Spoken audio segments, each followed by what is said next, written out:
أعوذ بالله من الشيطان الرجيم. بسم الله الرحمن الرحيم، والصلاة والسلام على رسولنا محمد سيدنا الأولين والآخرين. مدد يا رسول الله، مدد يا سادات أصحاب رسول الله، مدد يا مشايخ الدستور مولانا شيخ عبد القادر السيد محمد علي الحقاني، مدد طريقتنا الصحبة والخير في الجمعية. أعوذ بالله من الشيطان الرجيم. بسم الله الرحمن الرحيم. واعتصموا বিসমিল্লাহির রহমানির রহিম। ওয়াতাসিমু বিহাবলিল্লাহি জামিআন ওয়া লা তাফাররাকু। সাদাকাল্লাহুল আযীম। আল্লাহ আযজা ওয়া জাল্লা বলেছেন যে আমার এই পথ আপনারা আঁকড়ে ধরুন এবং নিজেদের মধ্যে বিভাজন সৃষ্টি করবেন না। এটি আল্লাহ আযজা ওয়া জাল্লার একটি নির্দেশ আমাদের সকলের জন্য। যারা তরিকত অনুসরণ করে তাদের জন্য বিশেষ করে এটি মানা উচিত, কারণ তরিকতের অভ্যন্তরীণ মূল বিষয় হচ্ছে শরীয়ত।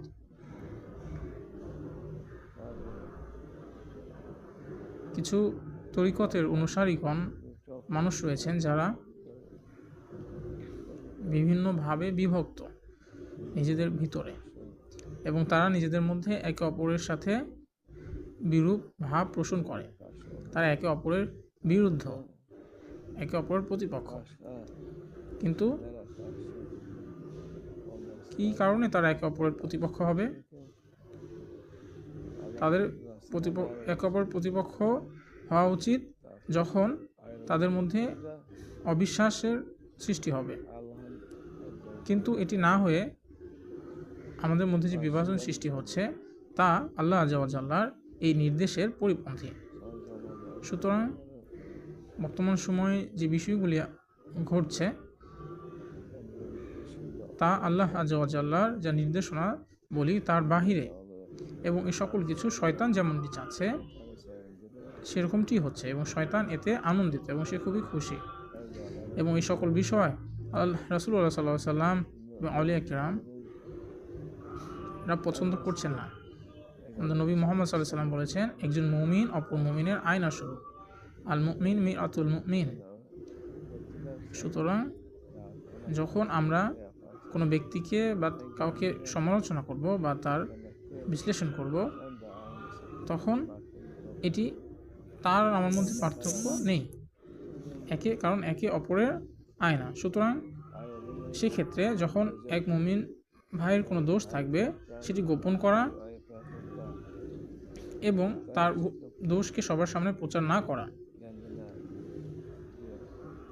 এবং কোনোভাবেই নিজেদের জামাতকে অন্য জামাতের বিরুদ্ধ বা প্রতিপক্ষ না করা, এটি ভালো বিষয় নয়, এবং কোনোভাবেই এটি তরিকতের যে আদাব বা শিক্ষা এর সাথে সঙ্গতিপূর্ণ নয়।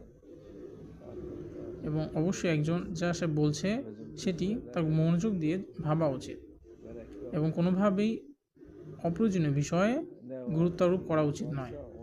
এবং আমাদের প্রতিটি কাজ কল্যাণের জন্য হওয়া উচিত, এবং নিজেদের মধ্যে ঐক্য সৃষ্টি করে এমন আমল এবং কাজই আমাদের করা উচিত, এবং আমাদের ঐক্য শয়তানের বিরুদ্ধে হওয়া উচিত। এবং এই বিষয়টি বর্তমান সময়ে আমাদের বেশি প্রয়োজন। কোনোভাবেই শয়তানকে খুশি করা আমাদের উচিত নয়, আমাদের শয়তান থেকে দূরে থাকা উচিত। শয়তানের নির্দেশাবলী, তার আদেশ থেকে আমরা কোনোভাবেই মেনে নিব না। কিন্তু অনেক খারাপ বিষয় হচ্ছে। আল্লাহ আযজা ওয়া জাল্লার জন্য আমরা একতাবদ্ধ হব, আমরা তাকে ভালোবাসবো, এবং রাসূলুল্লাহ সাল্লাল্লাহু আলাইহি সাল্লাম যে পথ শিখিয়েছেন সেই পথ অনুসরণ করব।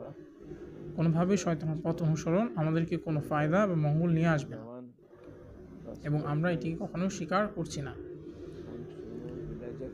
সুতরাং আমরা যা বলবো সেটি আমাদের জানা উচিত আমরা কি বলছি।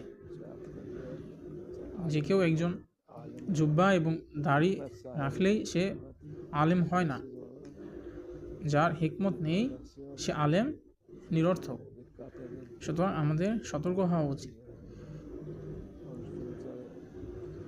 আমরা যা বলছি তা গভীরভাবে চিন্তা করা উচিত। এমন কোনো বিষয় নেই যে আমি ভালো এবং অপরজন খারাপ, এমনটি নয়। প্রত্যেকটি মানুষেরই একটি বিশেষত্ব রয়েছে।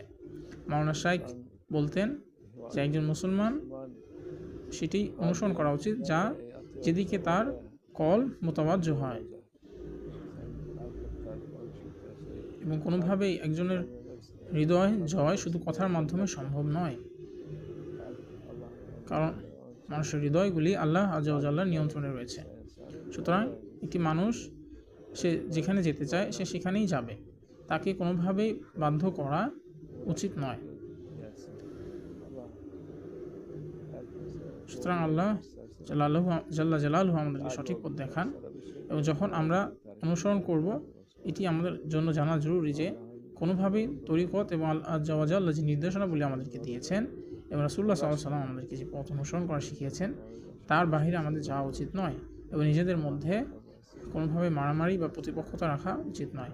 এটা আমাদের জন্য একটি বড় উপদেশ ইনশাআল্লাহ। ومن الله التوفيق. الفاتحة.